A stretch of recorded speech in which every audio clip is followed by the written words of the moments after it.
सभी लोग क्वेश्चन को अटेंड कीजिए। एंग्री अनु, अभिषेक, जितेंद्र, निखिल, अमरजीत, सचिन दास, एनी मौर्य, सभी लोग क्वेश्चन को अटेंड कीजिए। सबसे पहला क्वेश्चन निम्नलिखित में से कौन सी जोड़ी सुमिलित है?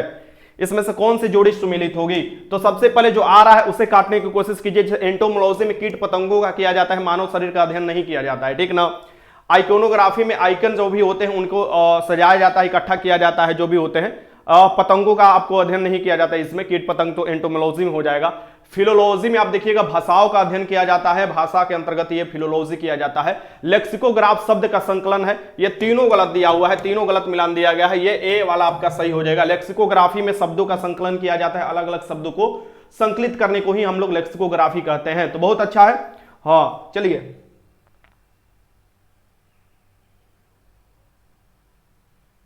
बहुत अच्छा। इसका आंसर क्या हो जाएगा? इसका आंसर क्या हो जाएगा? ये दे रहा था सुमिलित है भैया, यहां पर देख लो क्या पूछ रहा था, सुमिलित है। तो क्वेश्चन थोड़ा ध्यान से भी देखा करो आप लोग, ये सुमिलित है पूछ रहा था, ठीक। आगे देखो, यहां पर सब दिया हुआ है, वही चीज जो मैंने आपको बताया। आगे देखते हैं क्वेश्चन नंबर 2 देख लीजिए। जंतु विज्ञान अध्ययन करता है, लगाइए क्वेश्चन। क्वेश्चन जो होगा आपको आसान देखने में लगेगा बट आपको लगाना है। देखो, जंतु विज्ञान के पिता किसे कहा जाता है? तो अरिस्टोटल को कहा जाता है। जंतु विज्ञान के पिता अरस्तु को कहा जाता है। वनस्पति शास्त्र के पिता थियोफ्रेस्टस को कहा जाता है, यह भी आपको याद रखना है। चलिए लगाइए क्वेश्चन सभी लोग। 3 बजे वाला क्लास भी आज से ही शुरू हो जाएगा, 3 बजे वाला क्लास भी आज से शुरू हो जाएगा, नए अंदाज में, करंट अफेयर एकदम अप टू डेट। सो आप लोग वो भी क्लास लगाइएगा, प्लीज क्वेश्चन लगाइए आप लोग, ठीक ना। ये वाला सेशन हमेशा देखते रहिएगा। आपके एग्जाम में जो भी क्वेश्चन आएगा पूरा का पूरा क्वेश्चन यहां से मिलेगा। मैं पूरा मेहनत इसमें करने वाला हूं, ठीक। तो हर टाइप से क्वेश्चन में कराने वाला हूं, लेवल धीरे धीरे बढ़ते रहेगा। जंतु विज्ञान में जंतु और मृत दोनों जानवरों का अध्ययन किया जाता है। जंतु विज्ञान में जंतु मतलब जीवित और मृत दोनों को अध्ययन किया जाता है, ठीक। ये याद रखना, जंतु विज्ञान या प्राणी शास्त्र के जनक आपको जो होते हैं अरिस्टोटल को कहा जाता है, यानी अरस्तु को कहा जाता है। इसे भी याद रखिए। इसके आंसर क्या हो जाएगा? यहां पर सी लगा लीजिएगा। आगे देखो, यहां पर क्वेश्चन देखो, क्वेश्चन नंबर 3 देखो। कैरोलस लिनियस किस देश के निवासी थे?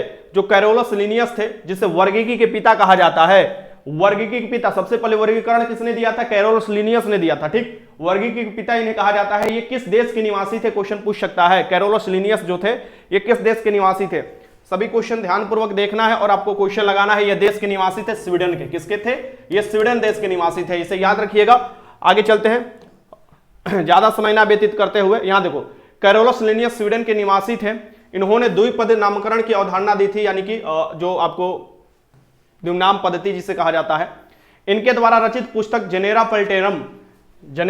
प्लांटेरम में आपको जो है अलग अलग प्रजाति जो है पादप प्रजाति के बारे में बताया गया है। तो इनका ही पुस्तक लिखा हुआ है, ये भी याद रखिएगा, क्वेश्चन आपसे पूछता है तो, ठीक। आगे देखो, क्वेश्चन नंबर 4 देखिए। निम्न में से किसमें वास्तविक केंद्रक नहीं पाया जाता है? देखते हैं कौन क्वेश्चन सही लगा रहा है इसमें, ठीक ना। बहुत अच्छा क्वेश्चन है, ये रिपीटेड क्वेश्चन है, बार बार आता है। ये बता रहा है कि निम्नलिखित में से किसमें वास्तविक केंद्रक नहीं पाया जाता है, ये बताइए, ठीक।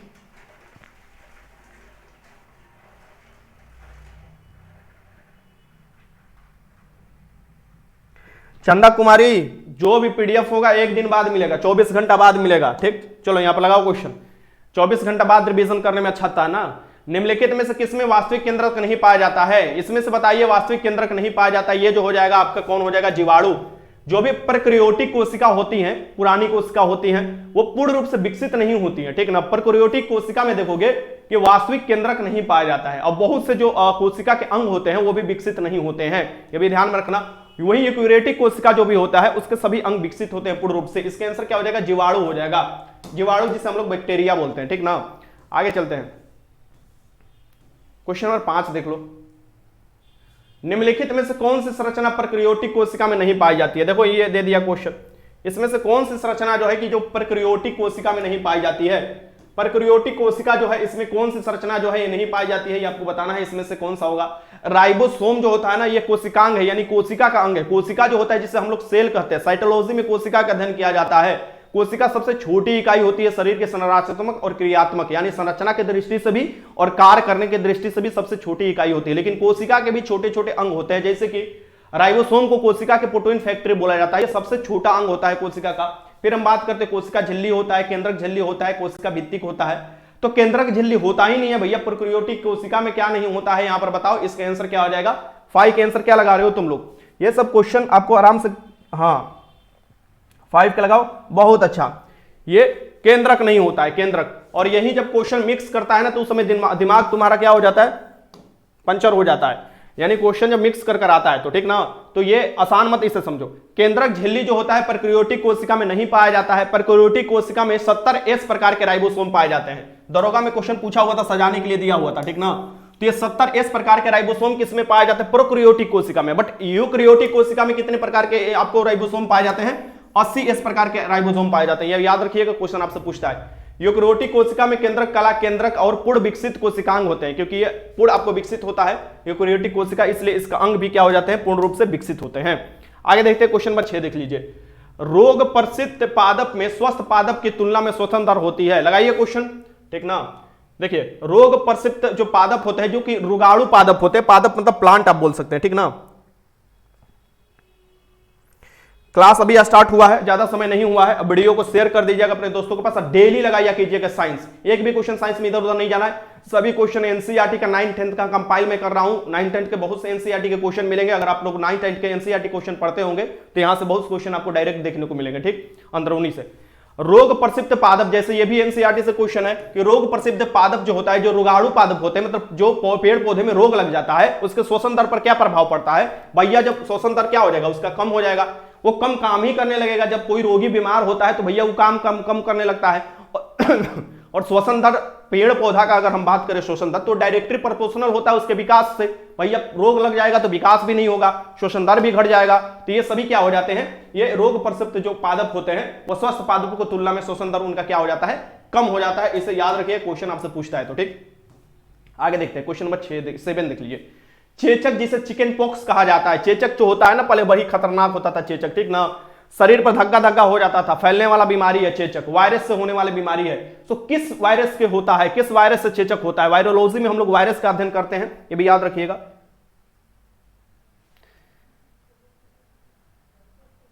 अभी कुछ नहीं यहाँ पर बताया जाएगा, सिर्फ क्यूज लगाइए आप लोग, सिर्फ क्यूज लगाइए प्लीज, क्यूज लगाइए सब लोगों का। लास्ट के 5 मिनट में आप लोगों का लूंगा, लास्ट के 5 मिनट में आप लोगों का हर सवाल का आंसर में देने की कोशिश करूंगा। बट अभी क्यूज लगाइए वरना डिस्टर्ब हो जाता है क्लास, ठीक। तो प्लीज एक अच्छे मतलब लड़का होने के नाते, छात्र होने के नाते लगाइए। वेरिसोला जोस्टर वायरस जो होता है, यही आपको चेचक के लिए उत्तरदायी होता है। चेचक जिसे चिकन पॉक्स कहा जाता है, लाल लाल धब्बा पड़ जाता है, शरीर पर बुखार तेज आता है इसमें, ठीक ना। खतरनाक बीमारी है चेचक, जिसे चिकन पॉक्स कहा जाता है, वेरिसोला वायरस के कारण होता है। चेचक रोग से संपूर्ण शरीर प्रभावित हो जाता है। चेचक रोगी को तेज बुखार और शरीर पर लाल दाने आ जा सकते हैं, देखिए लिखा हुआ है, खतरनाक रोग होता है। यह देखिए क्वेश्चन नंबर 8 देखिए। फंजाई की कोशिका भित्ति बनी होती है, जो फंजाई होता है जिसे हम लोग फंगस बोलते हैं।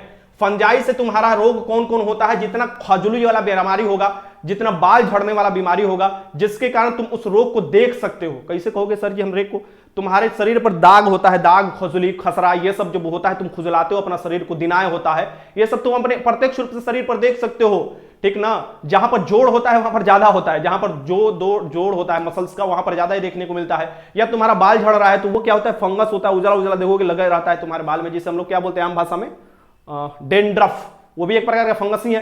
तो वो चीज देखोगे फंजाई कोशिका भित्ति की बनी होती है। फंजाई जो होती है कोशिका जो होती है काइटिन की बनी होती है, काइटिन की बनी होती है, ये याद रखना। पादप कोशिका जो बनी होती है, वो जो प्लांट वाला सेल बना होता है, वो सेलुलोज का बना होता है, ठीक। सो फंजाई किसका बना होता है, काइटिन का बना होता है, इसे याद रखना। कोशिका के भित्ति, कोशिका भित्ति बस प्लांट सेल में पाया जाता है, इसे भी याद रखना, उसको सुरक्षा देता है, कड़ा होता है।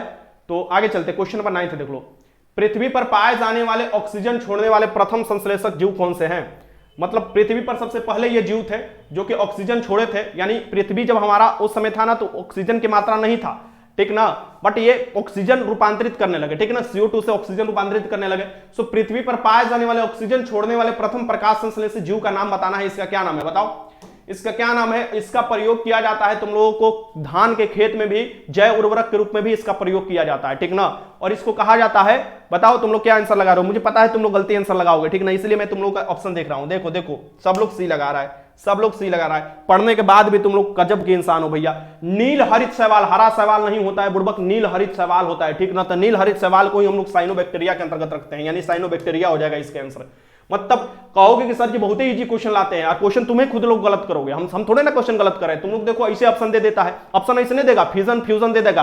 अब कहोगे फ्यूजन फ्यूजन क्या होता है भाई, इंग्लिश में देता है, हिंदी में नहीं देगा, उसका हिंदी ये नहीं कहेगा संलयन और आपको विखंडन, ये सब नहीं दे रहा है। अब थोड़ा दिमाग से खेल रहा है एग्जामिनर भी। इसका आंसर क्या हो जाएगा, डी हो जाएगा। देखो साइनोबैक्टीरिया साधारणतः प्रकाश संश्लेषण से जीवधारू होते हैं, इन्होंने पृथ्वी का जो सफलतम जीवधारू के समूह में माना जाता है।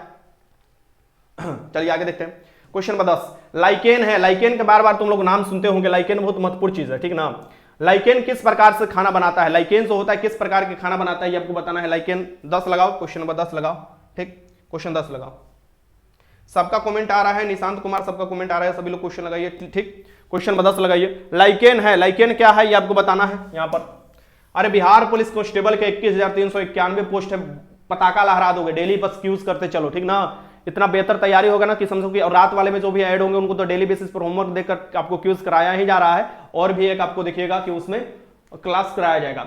लाइकेन है, लाइकेन बताना है, लाइकेन क्या होते हैं। लाइकेन 100 पोषी होते हैं भैया, अपने से खुद से खाना बनाते हैं। अब लाइकेन में कौन कौन होता है, एक क्या होता है, फंगस हो जाता है, एक एल्गी हो जाता है, यानी शैवाल होते हैं, कवक होते हैं, दोनों मिल जाते हैं। कवक में आपको प्रकाश संश्लेषी अंग नहीं पाए जाते हैं, मतलब प्रकाश संश्लेषण नहीं कर सकता है, तो बोलता है कि हम खनिज दे देंगे, लवण दे देंगे, हम आपको पानी दे देंगे। तो फंगी कहता है ठीक है हम खाना बना देंगे, यानी प्रकाश संश्लेषण द्वारा हम इस सब हमको दे देना, हम खाना बना देंगे, क्योंकि वो तो जड़ विहीन होता है, जड़ हुई ना करता है। और जड़े क्या करता है, जड़ क्या करता है, कोई भी पेड़ पौधा के जड़ क्या करता है, अंदर से पानी लेता है, अंदर से पानी लेगा, पत्ती लोग फिर CO2 आपको CO2 लेगा बाहर के, आपको देखिएगा वायुमंडल से लेगा, सूरज के प्रकाश लेगा, देन फोटोसिंथेसिस करता है, तो इसी तरह से खाना बनाता है ना। फिर आप देखोगे जाइलम क्या करता है, जल लेकर आता है, फ्लोएम खाना का वितरण कर देता है, ठीक, अलग अलग जगह पर पत्ती द्वारा। तो यहां पर जो होता है ये 100 पोषी होता है। लाइकेन जो होता है इसमें से लिटमस पत्र भी बनते हैं, लाइकेन से क्या बनते हैं, लिटमस पत्र बनते हैं। और कौन रंग के होते हैं, लिटमस पत्र जो शुरू में आप देखते हो वो बैंगनी रंग के होते हैं। तो ये क्वेश्चन पूछता है कि लाल जो होता है, लाल से आपको नीला और नीला से लाल पूछता है, तो अम्ल क्या करता है, नीला से लाल कर देता है लिटमस पत्र को, और क्षार क्या कर देता है,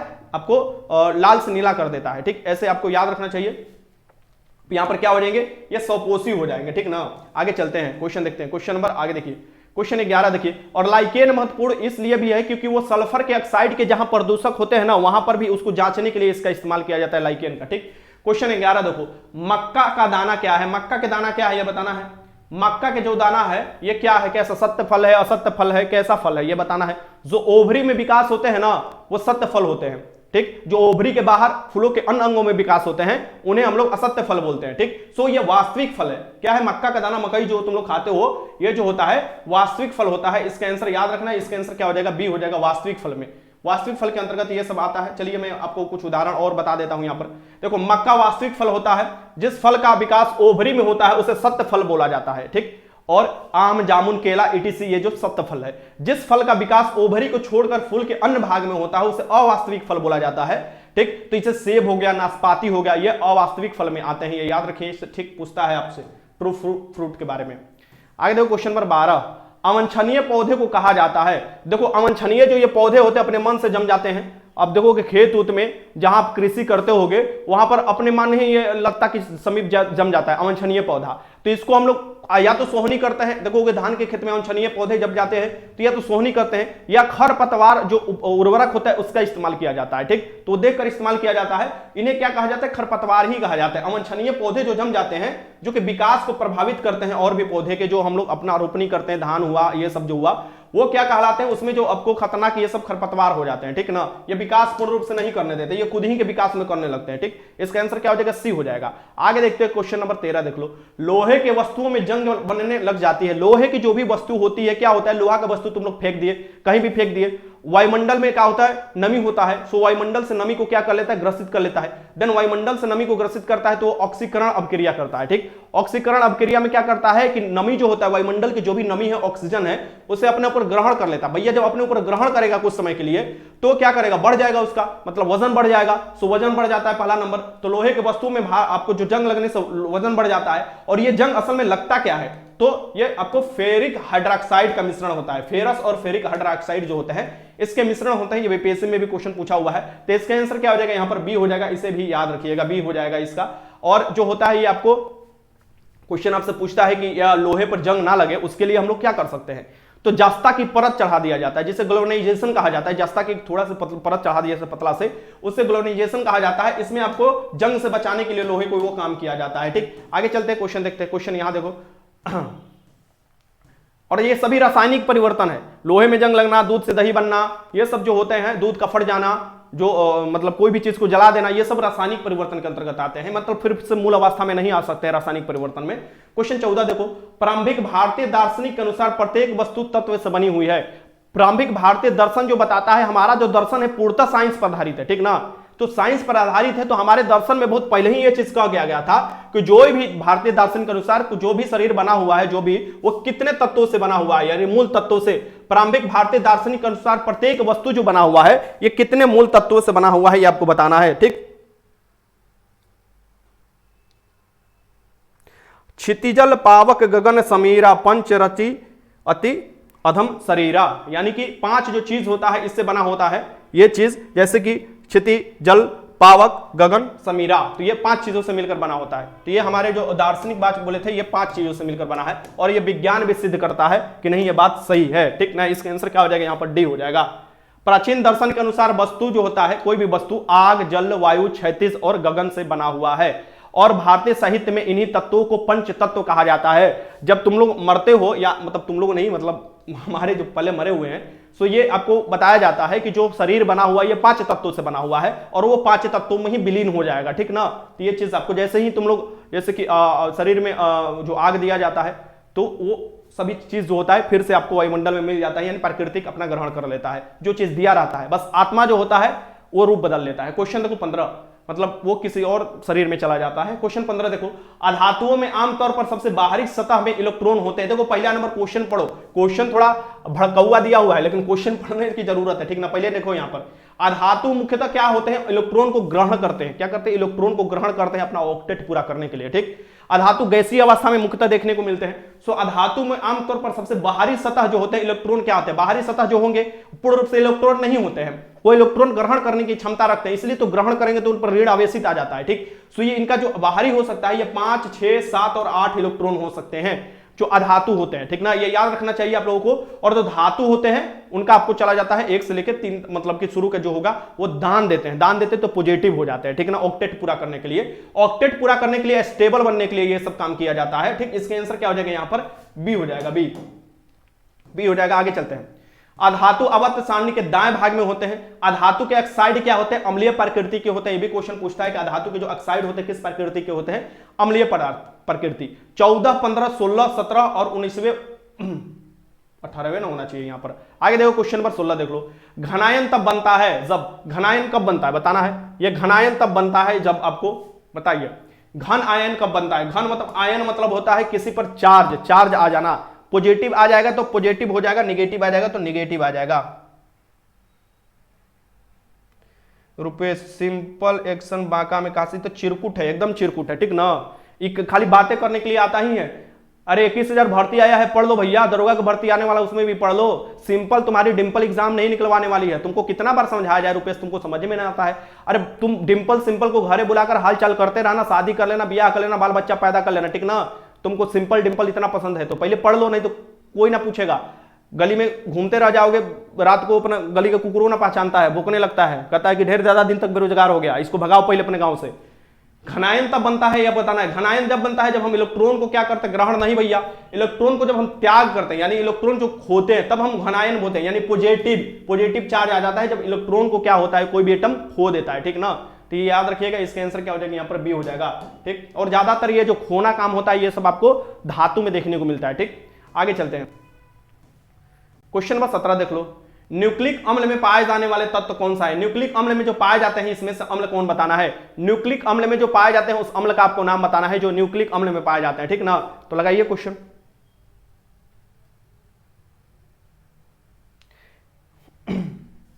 अरे डॉक्यूमेंट्स में तुम लोगों का एक सेशन लेंगे, लास्ट में तुम लोग बोले ना, लास्ट में 5 मिनट तुम लोग को सवाल पूछने का मौका मैं दूंगा।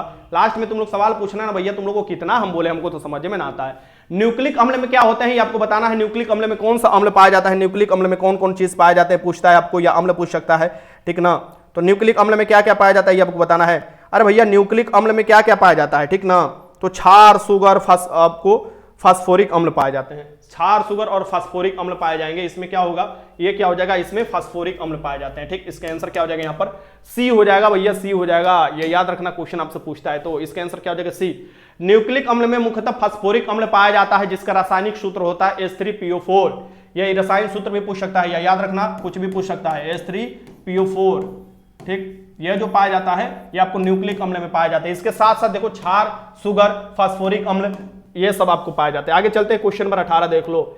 एंजाइम कैसे पदार्थ होते हैं? एंजाइम का मुख्य तो क्या होता है, देखना उत्प्रेरक जो होता है ना, वो मुख्य रूप से आपको जो जीव वाला एंजाइम, मतलब जो जीवित जीव में जो एंजाइम का काम करता है वो मतलब कि उत्प्रेरक का काम करता है, उसे एंजाइम कहा जाता है। ठीक ना, जिंदा जीव में। तो एंजाइम को काम ही क्या करता है, तो ये एंजाइम जो काम करता है ये देख लो, जटिल कार्बनिक पदार्थों को साधारण पदार्थों में बदलना, या जो भी रासायनिक प्रक्रिया हो रही है शरीर में उसको और भी आपको प्रबल करना, यानी तेजी से उसको विकास करना, तेज करना, यही तो एंजाइम का काम होता है ना। यानी जटिल कार्बनिक पदार्थों को साधारण पदार्थों में बदलना सबसे मुख्य रूप से इसका एंजाइम का कार्य होता है। ठीक, इसे याद रखिए, क्वेश्चन आपसे पूछता है तो। ठीक, आसान क्वेश्चन था, लगा देते, बढ़िया सब पढ़ते। तो एंजाइम क्या होता है कि जैव उत्प्रेरक होता है। देखो ये क्वेश्चन पूछता है बार बार। ठीक, एंजाइम क्या होता है, जैव उत्प्रेरक होता है, इसे भी याद रखिएगा। एंजाइम का मुख्य रूप से अलग अलग चीजों में कार्य होता है। ठीक, शरीर का जो अलग कार्य होता है, यहां पर देखो, जिस पदार्थ पर उत्प्रेरक कार्य करता है उसे सबस्ट्रेट कहते हैं। एंजाइम का सबस्ट्रेट पर क्रिया द्वारा बनने वाले पदार्थ को उत्पाद कहते हैं। बाकी ये कौन कौन खोज किया है ये सब नीचे दिया हुआ है। क्वेश्चन 19 देख लो। पानी में लटके हुए कोलाइडी कण किस प्रक्रिया द्वारा हटाए जाते हैं? सो पानी में अगर लटके हुए कोई कोलाइडी कण है, छोटा छोटा कण होता है, कोलाइडी कण जो होता है पानी में अगर लटका हुआ है तो उसको इकट्ठा कर दिया जाता है। उसके लिए क्या किया जाता है, उसके लिए कौन सी विधि का इसमें इस्तेमाल किया जाता है बताना है। उसमें से कौन सा विधि इस्तेमाल होगा?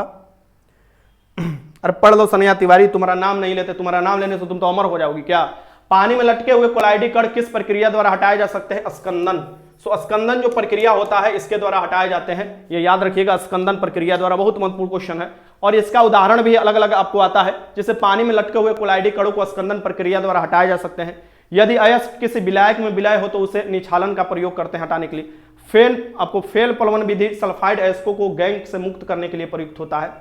और जिंक, सीडी, पारा धातुओं का शोधन आसवन विधि से किया जाता है। यह वाष्पशील धातु होते हैं। ठीक ना। क्वेश्चन नंबर 20 देख लो। निम्नलिखित में से कौन से संपीड़ित प्राकृतिक गैस में अनुपस्थित होता है, ये बताओ। संपीड़ित प्राकृतिक गैस में इसमें से कौन सा अनुपस्थित रहेगा? यानी सीएनजी में यह नहीं पाया जाता है, सीएनजी में नहीं पाया जाता है, ये आपको बताना है इसमें से कौन सा हो जाएगा। कंप्रेस्ड नेचुरल गैस जिसे बोला जाता है, ये आपको बताना है कि जो संपीड़ित प्राकृतिक गैस होता है इसमें कौन नहीं पाया जाएगा भैया। इसमें कार्बन मोनोऑक्साइड किस लिए पाया जाएगा? कार्बन मोनोऑक्साइड नहीं पाया जाएगा। मुख्य रूप से इसमें जो पाया जाता है मैक्सिमम मीथेन पाया जाता है। ठीक, इसे याद रखिएगा। इसका आंसर क्या हो जाएगा? सी हो जाएगा। मीथेन का फॉर्मूला क्या होता है? CH4 होता है। कार्बन मोनोऑक्साइड का फॉर्मूला CO होता है। ये साइलेंट किलर के तौर पर जाने जाते हैं। कार्बन मोनोऑक्साइड क्या करते हैं कि तुम्हारे खून में बहुत जल्दी से घुल जाते हैं और ऑक्सीजन क्षमता को खत्म कर देते हैं। ऑक्सीजन वहन करने की जो क्षमता होती है उसे खत्म कर देते हैं खून में। ठीक, देन धीरे से तुम्हारा सांस फूलेगा और निपट लोगे। इसलिए कोई भी कमरा में अगर कार्बन मोनोऑक्साइड है तो उसमें जाना नहीं चाहिए। ठीक ना, ये सफोकेशन की बीमारी उत्पन्न हो सकता है इससे, और बहुत खतरनाक होता है कार्बन मोनोऑक्साइड। इसके आंसर क्या हो जाएगा? ये सी हो जाएगा। CH4 जो होता है ये याद रखना, CH4 को हम लोग मीथेन बोलते हैं। जो LPG होता है ना, लिक्विफाइड पेट्रोलियम गैस, जो तुम्हारे घरों में इस्तेमाल किया जाता है, उसमें प्रोपेन ब्यूटेन का इस्तेमाल किया जाता है। ठीक, आगे देखो क्वेश्चन नंबर 21 देखो। और जो लाइटर होता है ना, सिगरेट वाला लाइटर, तुम लोग उपयोग किए होगे कि नहीं किए होगे, लेकिन देखे तो जरूर होगे, उसमें देखोगे ब्यूटेन का प्रयोग किया जाता है। इसे भी याद रखिए, बहुत ज्वलनशील होता है ब्यूटेन, हल्का होता है। क्वेश्चन 21 देखिए। बॉयल नियम निम्नलिखित में से लागू होता है। जो बॉयल का गैसीय नियम है ये किस पर लागू होता है, ये आपको बताना है। ठीक है अंकित कुमार जी, सबको रात को ऐड किया जाता है। ठीक ना, तो सबको ऐड कर दिया जाएगा, जो भी किए होंगे वो लड़का ऐड कर देता है। ठीक, शांति से। चलो क्वेश्चन लगाइए, ये लगाइए। बॉयल नियम निम्नलिखित में से किस स्थिति में लागू होता है? सो नियत दाब होना चाहिए और नियत ताप होना चाहिए, यानी कि नियत दाब और ताप पर बॉयल के नियम आपको लागू किए जाते हैं गैस के लिए। ठीक ना, इसका आंसर क्या हो जाएगा? यहां पर सी हो जाएगा। नहीं, ये क्वेश्चन 21 लगाओ। 21 का आंसर लगाओ फिर से तुम लोग, 21 का।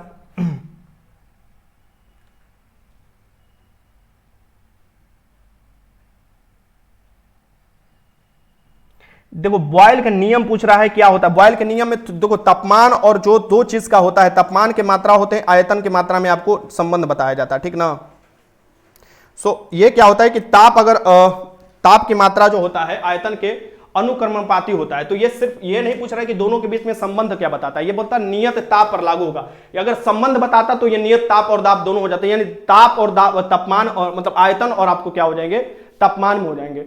यहां पर दाब नहीं होगा, यहां पर नियत तापमान होना चाहिए। ठीक, यहां पर अगर यही क्वेश्चन अगर यहां पर ये दे देता कि आयतन दे देता, देन जाकर हम लोग समझ पाते कि ये आयतन और तापमान के बीच में व्युत्क्रमाती संबंध बताता है बॉयल के नियम। ठीक ना, तो ये जो हो जाएगा यहां पर हो जाएगा नियत तापमान पर, नियत तापमान पर लागू होता है। इसे समझने की कोशिश कीजिए जो मैं चीज बता रहा हूं कि नियत तापमान पर ही आपको जो तापमान होता है बॉयल के नियम के वो अनुक्रमणपाती होता है, समानुपाती नहीं। अनुक्रमण मतलब कि सीधे अपोजिट हो जाता है, 1/, हो जाता है। ठीक ना, जैसे कि अगर P अनुक्रमणपाती हम लिखे तो P अनुक्रमणपाती R लिख सकते हैं इसे। ठीक ना, मतलब कि P बढ़ेगा तो R घटेगा, R बढ़ेगा तो P घटेगा।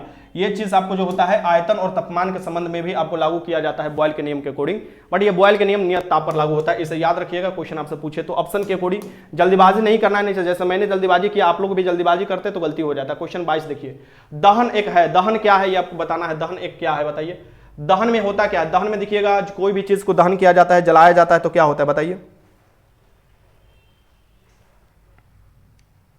चलो ठीक है, आपका सही था। तो सर जी नींद बहुत आ रही है, तो नींद आ रही है तो पहले सूत लो, पहले सूत लो बढ़िया से। नींद आ रहा है तो फिर पढ़ाई करना। दहन क्या भाई, दहन एक कैसी प्रक्रिया, रासायनिक प्रक्रिया। ओबीसी सी बात है भैया, इसमें क्या होता है रासायनिक परिवर्तन, जलना, उष्मा मिलता है, दहन होगा। तो ये तो बहुत ही आसान क्वेश्चन था। ठीक ना, दहन कैसी प्रक्रिया है, रासायनिक प्रक्रिया है। भैया कोई भी चीज जल जाएगा तो फिर थोड़े ना उसको प्राप्त किया जा सकता है। ठीक ना, तो भैया रासायनिक प्रक्रिया हो जाता है। रासायनिक प्रक्रिया जो होती है स्वतः फिर उसी रूप में नहीं आती है। ठीक ना, अपना रूप बदल देती है। तो दहन एक रासायनिक प्रक्रिया है। दहन उच्च तापमान पर ऊष्माक्षेपी रिडॉक्स रासायनिक अभिक्रिया है। इसमें ईंधन को ऑक्सीजन के उपस्थिति में जलाया जाता है। कोई भी ईंधन होता है तो ऑक्सीजन की उपस्थिति में इसको जलाया जाता है, ऑक्सीजन होना चाहिए। ठीक, जिससे ज्वाला, उष्मा तथा प्रकाश उत्पन्न किया जाता है, जलाया जाता है। तो इसी प्रकार मोटर कार भी चलती है जो भी। ठीक ना, यह क्रिया हमारे शरीर में भी होती है, दहन की क्रिया हमारे शरीर में नहीं होती है जी, आए माइटोकॉन्ड्रिया। क्वेश्चन नंबर 23 देख लो, क्रायोलाइट किसके निष्कर्षण में प्रयुक्त होता है। क्रायोलाइट जो होता है किसके निष्कर्षण में प्रयुक्त होता है, देखते तुम लोगों में से कितना ये क्वेश्चन का आंसर सही लगा रहे हो। ठीक, क्रायोलाइट कौन से निष्कर्षण के लिए होता है। ठीक ना, क्रायोलाइट ये उस निष्कर्षण के लिए होता है। मैं अगर थोड़ा भी तुम लोगों को क्लू दूं तो तुम लोग लगा लोगे। जैसे कि रेलगाड़ी के समय डिब्बे बन रहे हैं, जैसे कि हवाई जहाज के कल पुर्जे बनते हैं इसी के, जैसे कि इसको बिजली के भी कामों में उपयोग किया जाता था। पहले देखोगे इसका बड़ा बड़ा तार रहता था, अपने नंगा तार जिसे बोला जाता था, तुरंत लाइन मार देता था। सो ये किसका होता है, जिसका बक्साइड एस्क होता है, मतलब कि अल्युमिनियम का होता है। किसका होता है, अल्युमिनियम का, ये याद रखना चाहिए, अल्युमिनियम। क्रायोलाइट किसके निष्कर्षण में प्रयुक्त होता है, अल्युमिनियम के निष्कर्षण में प्रयुक्त होता है। ठीक, इसे भी आपसे क्वेश्चन पूछता है तो याद रखना है। ठीक, आगे चलते हैं, एक मिनट रुक जाओ। तो इसका आंसर क्या हो जाएगा, ए हो जाएगा। ठीक ना, इसका आंसर क्या हो जाएगा, ए हो जाएगा, ए। बक्साइड भी इसका एस्क होता है। आगे चलते हैं, यहां देखिए, क्रायोलाइट एल्युमिनियम के निष्कर्षण में प्रयुक्त होता है। क्रायोलाइट का फॉर्मूला क्या होता है, Na3AlF6 होता है, और इसे चीफ ऑफ एल्युमिनियम भी कहा जाता है। पूछे आप लोगों से कि चीफ ऑफ एल्युमिनियम किसे कहा जाता है, सो क्रायोलाइट को कहा जाता है। क्वेश्चन नंबर 24 देखो, धातु विद्युत का वहन क्यों करती है, यह बताना है। धातु विद्युत का, हाँ ठीक है, यहां से ऑप्शन ए देख लो, यहां पर दिया हुआ कहां से ऊपर चला गया है पता ना कैसे, ये देखो। हाँ, क्वेश्चन नंबर 24 देखो, क्वेश्चन नंबर 24 का ऑप्शन ए यहां पर है। ठीक ना, देन बी यहां पर है, सी यहां पर। धातु विद्युत का वहन करती है। तुम लोग जानते हो कि धातु में विद्युत जो होता है प्रवाहित हो सकता है। सो धातु में क्यों विद्युत प्रवाहित हो सकता है, तो कोई भी जब इलेक्ट्रॉन जो होता है ना, मुक्त इलेक्ट्रॉन होता है, तभी तो उसमें आपको विद्युत का प्रवाहन होगा ना, विद्युत प्रवाहित हो सकता है। देन मुक्त इलेक्ट्रॉन के कारण ही क्या होता है, धातु में विद्युत प्रवाहित हो जाता है। और सबसे अधिक जो विद्युत प्रवाहित होता है, यानी कि सबसे अधिक विद्युत का सुचालक कौन होता है, चांदी होता है। चांदी के बाद क्या होता है, कॉपर होता है। सबसे खराब में पूछो तो कुचालक में तुम्हारा शीशा हो जाएगा, प्लास्टिक हो जाएगा, सूखा लकड़ी हो जाएगा, ये सब विद्युत का कुचालक होती है। सुचालक में ये सब देख सकते हो, एल्युमिनियम, कॉपर, ये सब जो होता है, सोना, चांदी, ये सब होता है। ठीक, इसका आंसर क्या हो जाएगा, यहाँ पर सी हो जाएगा। ठीक, आगे चलते हैं, क्वेश्चन नंबर 25 देख लो, विद्युत परिसरण के दौरान विशुद्ध धातु कहां पर एकत्रित होती है। विशुद्ध धातु बताना है कहां पर एकत्रित हो जाती है विद्युत परिसरण के दौरान। जो विशुद्ध धातु मतलब शुद्ध जो धातु होती है, ये कहां पर हो जाती है। ठीक, कैथोड पर होती है, एनोड पर होती है, विद्युत अपघट्ट के रूप में होती है। ये 25 के आंसर लगाइए, क्वेश्चन आपसे पूछता है तो। ठीक, क्वेश्चन लगाइए, बहुत अच्छा। एनोड पर हो जाएगा, कहां पर हो जाता है, ये एनोड पर हो जाता है। कहां पर हो जाता है, एनोड पर हो जाता है। ठीक, अरे क्वेश्चन आपसे ऐसे ही एग्जाम में पूछेगा, तो अब एग्जाम को हल्के में नहीं लेना है। एग्जाम को हल्के में तो लेना है, हल्के से तैयारी कर लेना है, बस एग्जाम को निकाल लेना है। ठीक ना, विद्युत परिष्करण के दौरान विशुद्ध धातु एनोड पर एकत्रित हो जाती है, जैसे सोडियम, मैग्नीशियम, एल्युमिनियम, कॉपर धातु का निष्कर्षण विद्युत अपघटन द्वारा ही किया जाता है। तो क्वेश्चन पूछता है कि किस किस का विद्युत अपघटन द्वारा, सोडियम, मैग्नीशियम, कॉपर, एल्युमिनियम, ये सब जो होता है विद्युत अपघटन द्वारा ही इसका निष्कर्षण किया जाता है। ठीक, आगे देखो क्वेश्चन नंबर 26 देखो, एफपीएस पद्धति, हम लोग एसआई पद्धति 1971 में अपनाए थे ना। ठीक, जो एसआई पद्धति जो है वो तो सब लोग अपनाया था, सब देश। एफपीएस पद्धति जो होता था, जिसे ब्रिटिश पद्धति के नाम से भी जाना जाता था, यह मात्रक था यानी इकाई के रूप में जाना जाता था। मुख्य रूप से तीन ही जो चीज है उसको मापने के लिए इसे स्वतंत्र रूप से इसका इस्तेमाल किया जाता था। और ऐसे देखिए सीजीएस मात्रक का होता है, एसआई मात्रक होता है, एफपीएस पद्धति होता है, ये सब जो होता है ये ब्रिटिश पद्धति के अंतर्गत था। ठीक ना, फुट मतलब कि जो दूरी होगा उसे आपको फुट में मापा जाएगा, जो आपको वजन होगा उसे पौंड में मापा जाएगा, और जो तुम्हारा सेकेंड होगा वो तो समय का होगा।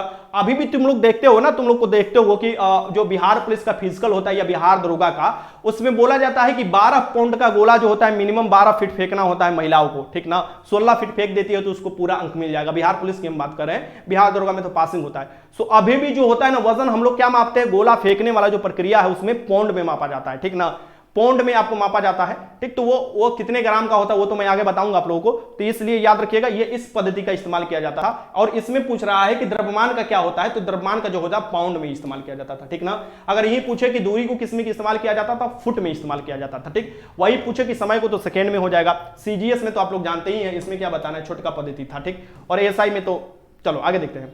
एक होता है एमकेएस पद्धति। एमकेएस पद्धति मुख्य रूप से देखोगे समतुल्य हो जाता है एसआई पद्धति का। एमकेएस पद्धति में भी आप देखोगे कि जो होता है वजन को, दूरी को और सेकेंड समय को मापा जाता है एमकेएस पद्धति में। एफपीएस पद्धति द्रव्यमान की इकाई पाउंड होता है। 1 पाउंड बराबर कितना होता है देख लो, 1 पाउंड बराबर जो हो जाता है ये आपको 453.6 ग्राम हो जाता है। 453 आपको ग्राम हो जाता है, लगभग 453 ग्राम। ओंस भी देखोगे, ओंस को भी इस्तेमाल किया जाता है, ओंस को भी वजन में मापने के लिए इस्तेमाल किया जाता है। छोटा छोटा टीस को ओंस में मापा जाता है। ये देखोगे 28.5 ग्राम को कहा जाता है एक ओंस। 28.5 ग्राम को एक ओंस कहा जाता है, ये आपको बताना है। फिर यहां पर देखो, यहां पर भी देख लो आगे। क्विंटल देखोगे, 1 क्विंटल में कितना होता है, 1 क्विंटल में 100 केजी होता है, ये याद रखना चाहिए। 1 क्विंटल में 100 केजी होता है। 1 टन में आपको क्या हो जाता है, 10 क्विंटल आ जाते हैं, यानी कि 1000 केजी हो जाता है। 1 टन अगर पूछे तो 1 मन होता है, नहीं बोलता है कि हम लोग 1 मन उठा सकते हैं। ठीक ना, जैसे कि घरे धान गेहूं होता था, मतलब ये सब तो बोला जाता था कि 1 मन उठा कर ले। 1 मन मतलब क्या होता है, 40 केजी होता है। ठीक ना, 1 पसेरी बराबर क्या होता है, गांव में ये सब होता है ना, 1 पसेरी 5 किलो का आई थिंक कहा जाता है। ठीक ना, तो ये सब आपको पता होना चाहिए, क्वेश्चन आपसे पूछता है तो। 1 मन जो होता है 40 केजी को कहा जाता है। 1 बीघा में कितना होता है, 20 कट्ठा होता है। ठीक ना, ये सब याद रखिएगा।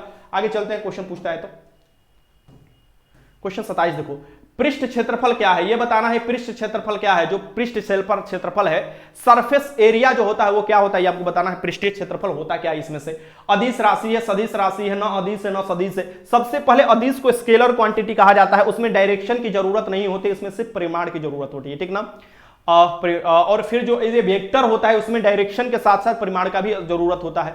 यानी कि आपको जो होता है स्केलर क्वांटिटी जो होता है उसमें सिर्फ आपको मैग्नीट्यूड की जरूरत होती है, ना कि वेक्टर के जैसा मैग्नीट्यूड एंड डायरेक्शन दोनों की जरूरत होती है। तो ये बताना ये कैसा है, तो ये स्केलर क्वांटिटी है। जो भी हो जाता है, जैसे आयतन हुआ, ये जो हुआ पृष्ठीय क्षेत्रफल हुआ, ये सभी स्केलर क्वांटिटी के अंतर्गत आती है, यानी कि स्केलर यानी सदिश के अंतर्गत आती है। ठीक, इसमें डायरेक्शन की जरूरत नहीं है भैया। इसमें कहां से लंबाई गुणे लंबाई क्षेत्रफल होता है, यही ना होता है भैया। आयतन क्या होता है, लंबाई गुणे लंबाई या आयतन हो जाता है। परिमिति जो होता है लंबाई गुणे चौड़ाई हो जाता है। ये सब में कहां डायरेक्शन की जरूरत है, डायरेक्शन की जरूरत नहीं है ना। तो इसमें से पूछता है आप लोगों को कौन स्केलर है कौन वेक्टर है। चलो एक बार मैंने लिख लिया है, उसे देख लो। पृष्ठीय क्षेत्रफल एक अदिश राशि है, वह राशि जिसका केवल परिमाण हो उसे अदिश राशि कहा जाता है। ठीक, सिर्फ इसमें परिमाण की जरूरत होती है। द्रव्यमान हुआ, दूरी हुआ, समय हुआ, यहां पर देख लो सब, ये सभी भी आपको सिर्फ परिमाण चाहिए। द्रव्यमान हुआ, दूरी हुआ, समय हुआ। लेकिन यहीं पर द्रव्यमान की जगह पर भार अगर दे दे तो तुम लोग क्या लगाओगे, भार भैया हो जाता है वेक्टर क्वांटिटी। ये याद रखना, क्योंकि भार बराबर क्या होता है, भार बराबर हो जाता है mg, मतलब द्रव्यमान में जो पृथ्वी का गुरुत्व त्वरण जो g का मान जुड़ जाता है, इसके कारण ये क्या हो जाता है, वेक्टर क्वांटिटी हो जाता है। तो भार को वेक्टर में रखना, द्रव्यमान अलग होता है। द्रव्यमान हर जगह समान होता है, ये याद रखना, पृथ्वी या कहीं पर भी ले जाओ। और इसलिए देखोगे जो आइंस्टीन ने फॉर्मूला दिया था E बराबर mc स्क्वायर दिया था, यानी कि द्रव्यमान इसमें कहीं ना कहीं द्रव्यमान ही एनर्जी में बदल जाता है अगर उसके जो लाइट की स्पीड है c यहाँ पर है, लाइट की स्पीड के स्क्वायर किया जाए और उससे गुणा कर दिया जाए तो ठीक। E बराबर mc स्क्वायर आइंस्टीन ने दिया था। अब देखो ताप हुआ, आयतन हुआ, घनत्व हुआ, यहाँ पर देखो घनत्व भी दिया है, कार्य भी दिया है, शक्ति भी दिया है, ऊर्जा भी दिया है, आवेश दिया है, चाल दिया है, विभव दिया है, आवृत्ति दिया है, विशिष्ट ऊष्मा दिया है। ये सभी स्केलर क्वांटिटी होते हैं, यानी कि अदिश राशि होते हैं। वह राशि जिसमें परिमाण तथा दिशा दोनों की जरूरत होती है सदिश राशि कहलाते हैं। सदिश राशि की एग्जांपल देख लो, वेग हो गया, बल हो गया, संवेग हुआ, विस्थापन हुआ, रेखीय संवेग हुआ, कोणीय वेग हुआ, कोणीय संवेग हुआ, चुंबकीय गुण हुआ, प्रवणता हुआ, ताप हुआ, प्रवणता, विद्युत हुआ, विद्युत ध्रुवीय हुआ, अघूर्ण, विद्युत धारा, घनत्व हुआ। ये सभी क्या हो जाती है, ये सभी आपको वेक्टर क्वांटिटी के अंतर्गत आती है। क्वेश्चन पूछता है घुमा घुमा कर, तो इसलिए मैंने दे दिया। आगे देखो क्वेश्चन नंबर 28 देख लो, यदि किसी वस्तु द्वारा तय की गई दूरी शून्य हो तो वस्तु का विस्थापन क्या होगा। लगाओ क्वेश्चन, ठीक ना। रात वाले जो पेड क्लास में होंगे वो तो आराम से इसका आंसर लगा देंगे। लगाओ सर जी। अरे काहे डिस्टर्ब कर रहे हो जी, चुपचाप पढ़ाई करना चाहिए। तो क्या चीज है इसमें, क्या दिक्कत है। सनिया तुम्हारी, तुमको पढ़ने से मतलब है कि यहाँ पर गुस्सा देखने आई हो। अजीबे इंसान हो तुम भी, मतलब अपना बेइज्जती कराना तुम लोगों को बहुत ही अच्छा लगता है का। मतलब 2 बार तुम लोग बारे में बोल देंगे, बेइज्जती हो जाएगा तुम लोग, बहुत ही ज्यादा तुम लोगों को राज्य का सिंहासन मिल जाएगा, इंद्र वाला ना, तुम लोगों को एकदम बढ़िया खुश हो जाएगा। अरे पढ़ लो, एग्जाम यही सब आने वाला है। ये नहीं आने वाला है कि गुरुजी काहे किसी आए हैं, गुरुजी काहे दांत चिपुर रहे हैं, ठीक। यदि किसी वस्तु का द्वारा तय की गई दूरी जो होती है, जब भैया दूरी शून्य हो जाएगा तो वो कहां से तय करेगा, वो कुछ तय ही नहीं किया। और जब कुछ तय ही नहीं किया तो वो आपको क्या हो जाएगा, वो भी शून्य हो जाता है। यानी क्या हो जाता है, आपको जो विस्थापन हो जाएगा वो भी शून्य हो जाएगा। इसका आंसर क्या हो जाएगा, यहाँ पर बी हो जाएगा। विस्थापन क्या होता है, shortest distance between 2 point is called आपको displacement, and displacement is vector quantity, ठीक। और यहां पर याद रखना ये शून्य हो जाएगा, ठीक ना। यदि किसी वस्तु द्वारा तय की गई दूरी शून्य है तो वस्तु का विस्थापन भी शून्य होगा। वस्तु की अंतिम तथा प्रारंभिक स्थिति के बीच की न्यूनतम दूरी को ही विस्थापन कहा जाता है। जैसे कि विस्थापन हम बोले तो ये मान लो ए और यहां से बी गया, यहां से ए बी के पास गया, बी के पास सी के पास गया। सो दूरी पूछे तो यहां पर 10 मीटर मान लो, यहां पर 20 मीटर मान लो। ये दूरी कितना तय किया, यहां पर 30 मीटर तय किया, 30 मीटर तय किया। बट विस्थापन यहां पर क्या हो जाएगा, विस्थापन जो हो जाएगा ये क्या हो जाएगा, इसका आपको स्क्वायर, इसका स्क्वायर रूट में अगर निकालोगे तो यहां पर निकल कर आ जाएगा। यानी कि ए बी का स्क्वायर कर दोगे यहां पर प्लस BC का स्क्वायर कर दोगे तो यहां पर निकल कर आ जाएगा जो वैल्यू, वो हो जाएगा आपका डिस्प्लेसमेंट हो जाएगा, ठीक ना। तो देखो यहां पर डायरेक्शन की जरूरत है ना, एक दिशा से दूसरी दिशा मतलब जाने के लिए कम से कम 2 बिंदु की जरूरत है, तो इसमें डायरेक्शन की जरूरत है। और कभी भी जो डिस्टेंस होता है ये छोटा नहीं हो सकता है डिस्प्लेसमेंट से, इसे भी याद रखिएगा भैया, आप लोगों से क्वेश्चन पूछता है तो, ठीक। अब देखो विस्थापन एक सदिश राशि है। विस्थापन कौन कौन हो सकता है, तो विस्थापन धनात्मक भी हो सकता है, विस्थापन ऋणात्मक भी हो सकता है और विस्थापन शून्य भी हो सकता है। लेकिन डिस्टेंस जो होता है वो कभी भी मतलब दूरी आपको ऋणात्मक नहीं हो सकती है, इसे भी याद रखिए। क्वेश्चन नंबर 29 देख लीजिए, वेग और समय का गुणनफल क्या होता है। देखते तुम लोग कितना बुद्धि लगाते हो, ठीक। बुद्धि लगाओ, अपना बुद्धि लगाओ, इसमें देखते हैं किसका कॉन्सेप्ट क्लियर है। बुद्धि लगाकर बताओ, इसका आंसर बताओ, सभी लोग आंसर बताओ, ठीक।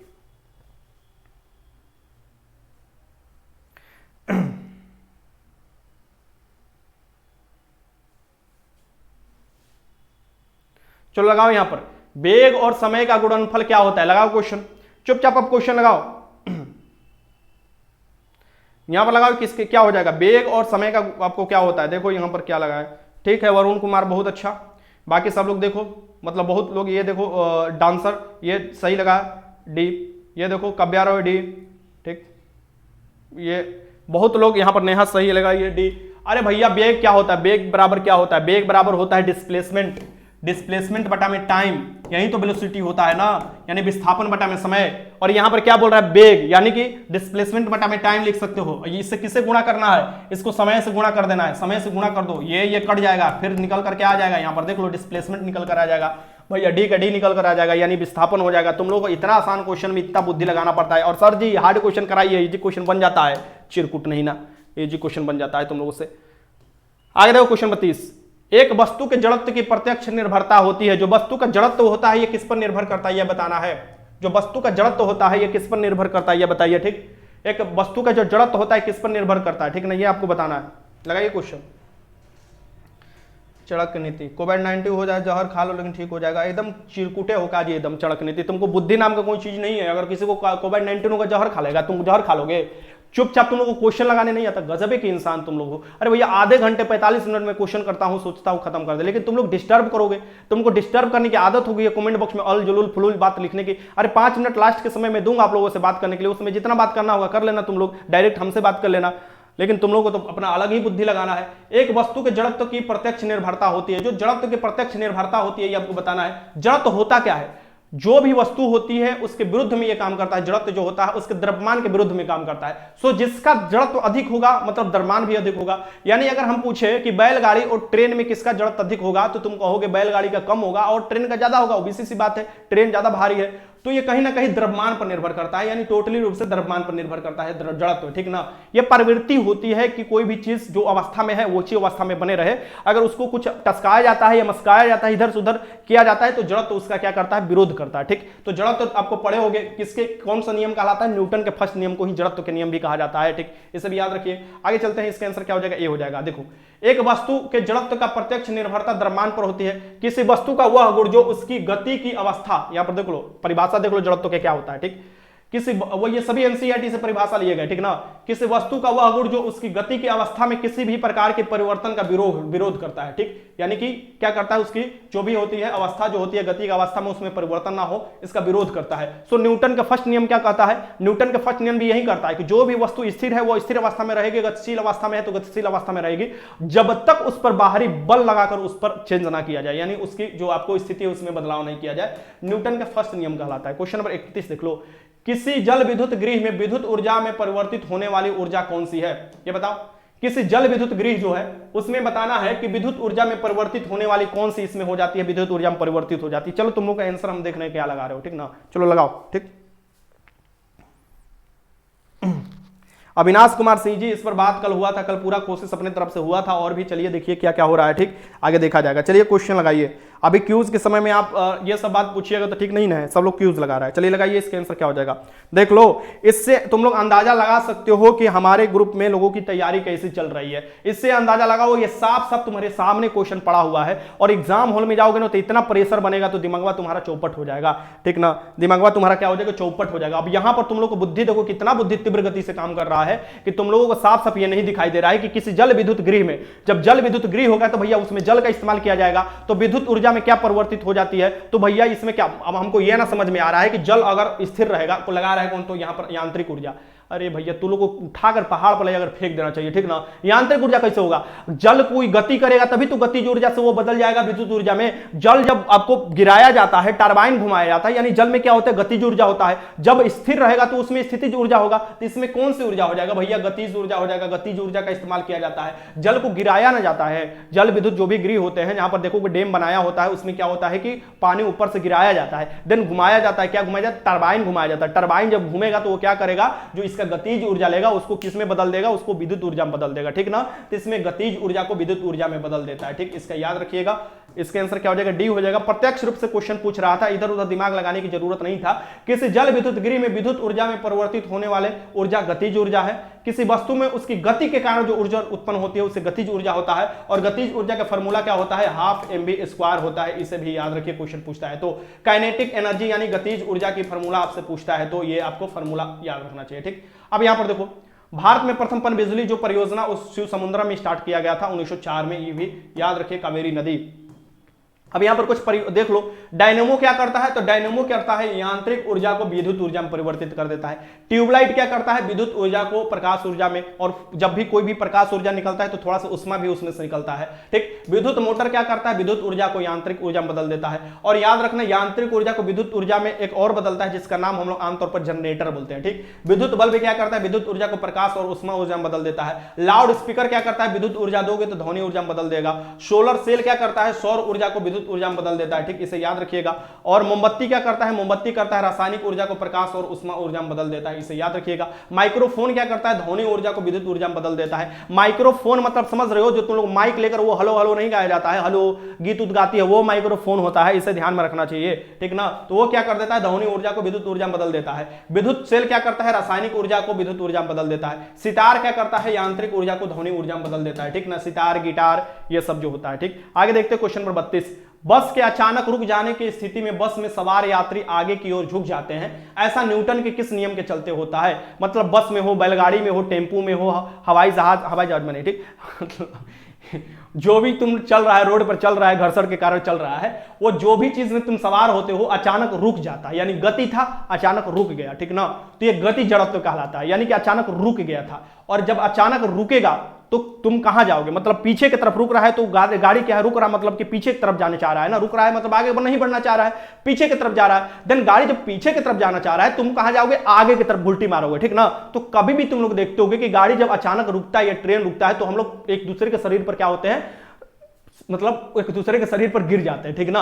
और वहीं अचानक अगर गाड़ी चलता है, यानी कि आगे की तरफ गाड़ी जा रहा है, तुम्हारा शरीर किधर भागेगा? पीछे की तरफ भागेगा, ठीक। यानी कि जब अचानक गाड़ी चलता है तो तुम पीछे की तरफ भागोगे, गाड़ी आगे की तरफ भागेगा, ठीक। तो बस के अचानक रुक जाने की स्थिति में बस में सवार यात्री आगे की ओर झुक जाते हैं, ये न्यूटन के किस नियम के अंतर्गत होता है? ये न्यूटन के जो है प्रथम नियम के अंतर्गत होता है ना भैया। ये क्या हो जाता है? न्यूटन के प्रथम नियम के अंतर्गत हो जाता है। बहुत अच्छा, तुम लोग सही लगा रहे हो, ठीक, बहुत अच्छा।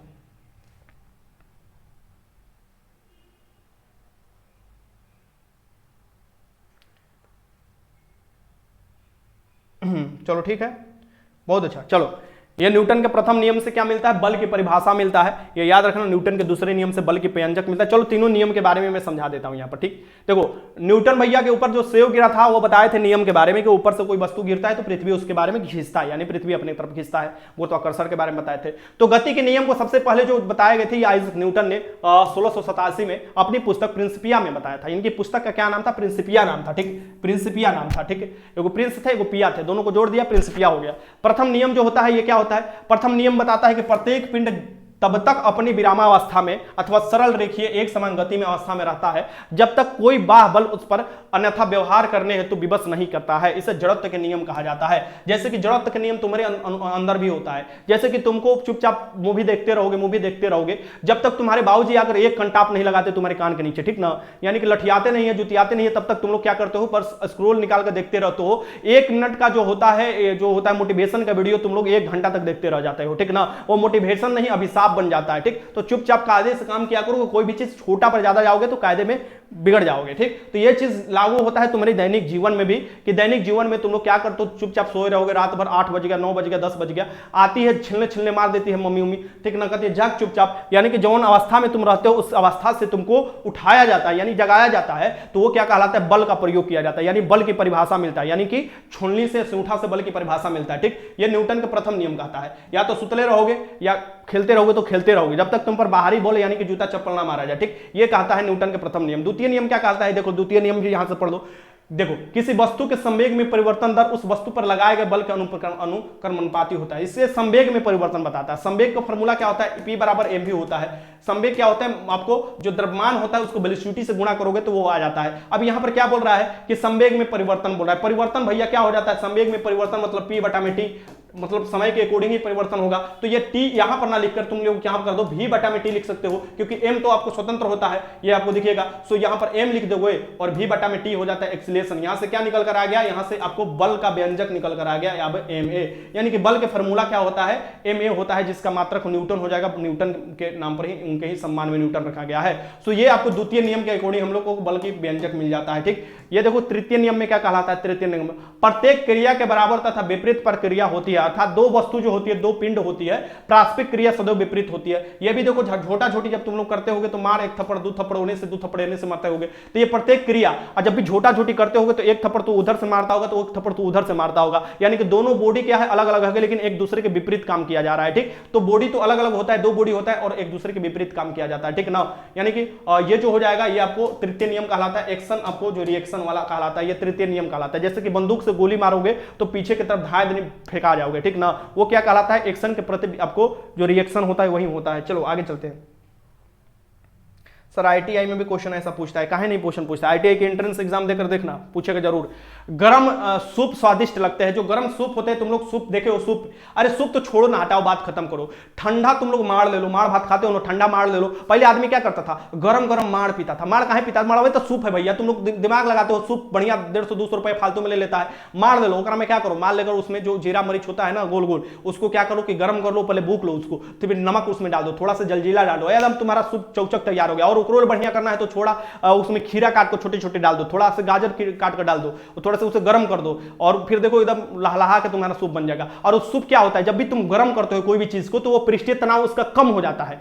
ये तो पढ़े होगे ना, पृष्ठीय तनाव जो होता है, सरफेस टेंशन जो होता है, अगर कोई चीज को गर्म किया जाए तो वो कम हो जाता है। सरफेस टेंशन क्या होता है, क्या पृष्ठीय तनाव, यानी कि टेंशन के मारे, टेंशन तुम्हारे दिमाग में होता है ना, तो टेंशन को लोग बोलता है ना कि अगर ज्यादा तुम टेंशन लोगे तो कम सोचने लगते हैं, आदमी एक ही बिंदु पर सोचने लगते हैं, यानी कि ज्यादा टेंशन बनेगा तो बिंदु एक ही होगा, यानी सोचने का क्षमता भी क्या हो जाएगा, एक होगा। यानी कि ज्यादा टेंशन होगा, टेंशन सरफेस टेंशन ज्यादा होगा तो वो छोटा क्षेत्र करेगा। जैसे कि पानी जो होता है, जो बारिश ऊपर से गिरता है वो छोटा छोटा गिरता है क्योंकि उसमें सरफेस टेंशन ज्यादा होता है, ठीक। वही जब टेंशन खत्म होता है तो बहुत चीज हम लोग सोच पाते हैं, यानी टेंशन जो आपको डायरेक्टली प्रोपोर्शनल होता है उसके जो क्षेत्रफल के अकॉर्डिंग हो जाता है, ठीक ना। सो टेंशन अधिक होगा तो क्षेत्रफल कम में हो जाएगा, टेंशन ज्यादा होगा तो क्षेत्रफल आपको क्या हो जाएगा, कम होगा, क्षेत्रफल टेंशन कम होगा तो क्षेत्रफल ज्यादा होगा। वही हो जाता है कि जब तुम्हारा तापमान भी जैसे बोलते हो ना, टेंशन लेते दिमागिया गर्म हो जाता है, दिमागिया कब गर्म हो जाता है, जब टेंशन तुम ज्यादा लेते हो तो दिमागिया गर्म हो जाएगा। यहां पर देखो तो धूप जो सूप होता है, सूपों में क्या हो जाता है, जब गर्म करोगे तो उसका सरफेस टेंशन क्या हो जाता है, कम हो जाता है। जब कम हो जाता है पूरा तुम्हारा जीभिया पर छितरा जाएगा, यानी कि पूरा जीभिया पर छितरा जाए तो मजा आएगा पीने में, मतलब हर तरीका से स्वादिष्ट मिलेगा, कहीं से मीठा तो कहीं से खट्टा तो कहीं से तीखा तो कहीं से, तो मजा वाला तुम्हारा स्वादिष्ट हो जाएगा। इसलिए सूप को ज्यादा लोग पसंद करते हैं क्योंकि पूरा आपको जीभ पर वो छितरा जाता है, यानी कि पृष्ठीय तनाव ये क्या हो जाता है, कम होने के कारण होते हैं ना। इसका आंसर क्या हो जाएगा यहाँ पर, ए हो जाएगा। पृष्ठीय तनाव इसका क्या हो जाता है, कम हो जाता है कि अधिक होता है, बताओ तुम लोग बताओ इसका आंसर क्या हो जाएगा। अभी मैंने बताया तुम लोगों को, बहुत अच्छा। चलो बिहार पुलिस का क्वेश्चन पेपर नहीं, बिहार पुलिस के सभी प्रीवियस ईयर का कंपाइल मैं डाल दूंगा, देख लीजिएगा आप लोग। पृष्ठीय तनाव कम होने के कारण ही हो जाते हैं, ठीक, इसके याद रखिएगा। सो टेम्परेचर बढ़ते हैं तो पृष्ठीय तनाव क्या हो जाते हैं, कम हो जाते हैं। सूप से याद रखना, सूप खाने वाला पीने वाला बात तो बड़ी याद रहता है तुम लोगों को। क्वेश्चन नंबर 34 देखो, वृद्ध अवस्था में मानव के रक्त धमनियां संकरी हो जाती है जिससे रक्त दाब बढ़ जाता है। क्या होता है भैया, वृद्ध अवस्था जब होगा, बुढ़ा जाओगे तुम लोग, बुजुर्ग हो जाओगे, इसमें रक्त दाब तुम्हारा बढ़ जाता है, ब्लड प्रेशर बढ़ने लगता है, ब्लड प्रेशर तुरंत गुस्सा करने लगोगे। जब बुजुर्ग होते हैं लोग तो तुरंत गुस्सा करने, ब्लड प्रेशर बढ़ जाता है, ब्लड प्रेशर बढ़ जाता है। आखिर ऐसा क्या हो जाता है, जो हमारा जब बुजुर्ग होंगे ना तो हमारा चमड़ा सिकुड़ने लगता है, वैसे नस भी क्या होता है उसका, जो आपको पहले जो क्षेत्रफल था, जो उससे आपको ब्लड आता था, वो भी सिकुड़ने लगता है। इसलिए देखो कि जब बुजुर्ग अवस्था में अपने दादा दादी को देखोगे तो ऊपर से नस दिखाई देने लगता है, और जो चमड़वा होता है बड़ा मतलब मुलायम हो जाता है, वो सिकुड़ने लगता है, ठीक ना। वो किस नियम के अकॉर्डिंग होता है, सो बर्नौली के सिद्धांत क्या कहलाता है, कि बर्नौली के सिद्धांत एरिया पर डिपेंड करता है, कि शुरू में अगर एरिया ज्यादा है तो उसमें क्या हो जाएगा, ब्लड कम जाएगा, मतलब कोई भी द्रव और गैस कम जाएगा। जब एरिया छोटा होता है तो क्या होता है, उसमें ज्यादा तीव्र गति से जाता है, ठीक ना। सो वही बर्नौली के सिद्धांत कहलाते हैं, जिसे ऊर्जा संरक्षण के भी सिद्धांत आप जोड़ सकते हो, और इसी सिद्धांत के अकॉर्डिंग ये काम करता है कि नसवा क्या हो जाता है, पतला हो जाता है, तो उसमें से ब्लड क्या होता है, बहुत तेजी से भागने शुरू कर देता है, ठीक ना, ज्यादा प्रवाहित होने लगता है। इसी के कारण देखोगे बीपी उपी बढ़ जाता है बुजुर्ग लोगों के। इसका आंसर क्या हो जाएगा, यहाँ पर सी हो जाएगा, ठीक ना। आगे चलते हैं, क्वेश्चन देखो 35 देख लो, और आज का लास्ट क्वेश्चन है आप लोगों के लिए। प्रसिद्ध बिग बैंग थ्योरी किस मुख्य सिद्धांत पर आधारित है। जो बिग बैंग थ्योरी है, जो हमारा यूनिवर्स का निर्माण हुआ, जो हमारे यूनिवर्स का निर्माण हुआ, उसके लिए बिग बैंग थ्योरी उत्तरदायी होता है। जो पहले यूनिवर्स था पूरा, जो आपको द्रव्यमान था एक ही जगह टिन पार्टिकल के रूप में था, जिसका घनत्व काफी अधिक था, ठीक, घनत्व काफी अधिक था। फिर इसमें एक विस्फोट हुआ, और विस्फोट इतना भयंकर हुआ, फिर देखोगे ये चीज जो हो पूरा तुम्हारा यूनिवर्स देखने को मिलता है। चंद्रमा, सूरज, पृथ्वी, जो इतना गैसीय अवस्था है, उल्का पिंड है, ये सभी देखने को मिलता है। और धीरे धीरे ये बढ़ रहा है, यूनिवर्स क्या हो रहा है, धीरे धीरे इन दोनों के बीच में दूरी बढ़ रहा है। ये जो होता है ये बिग बैंग थ्योरी, जो कि डॉपलर प्रभाव के अकॉर्डिंग बताता है। डॉपलर प्रभाव क्या कहता है, सो डॉपलर प्रभाव बताता है तुम्हारी ध्वनि से उपयोग कर, ध्वनि से उपयोग कर कैसे बताता है भैया, तो तुम लोग जो देखोगे कोई भी जो एक चीज, मान लो हम है एक तुम हो, दोनों समीप में आएंगे और बोलते हुए चिल्लाते हुए कार्य चलवा का हाल चलवा, कार्य चलवा का हाल चलवा, तो जल्दी जब समीप आते हैं तो हम लोग को तीव्र गति से बात सुनाई देता है, और जब दूर जाते हैं तो हम लोग को देखोगे ये धीरे धीरे सुनाई देता है। देन इसी प्रभाव का उपयोग करते हुए कोई भी वस्तु को पता लगाया जा सकता है कि वो समीप आ रहा है या दूर जा रहा है। इसी से पता चलता है कि जो हमारा यूनिवर्स है वो क्या हो रहा है, बढ़ रहा है, ठीक ना। तो ये चीज हमको डॉपलर प्रभाव से अकॉर्डिंग बताता है, तो इसका आंसर क्या हो जाएगा, डॉपलर प्रभाव हो जाएगा। चलो अब यहां पर 35 में से तुम लोगों ने कितने क्वेश्चन सही किया कायदे से बता दो, फिर हम बात करते हैं, ठीक।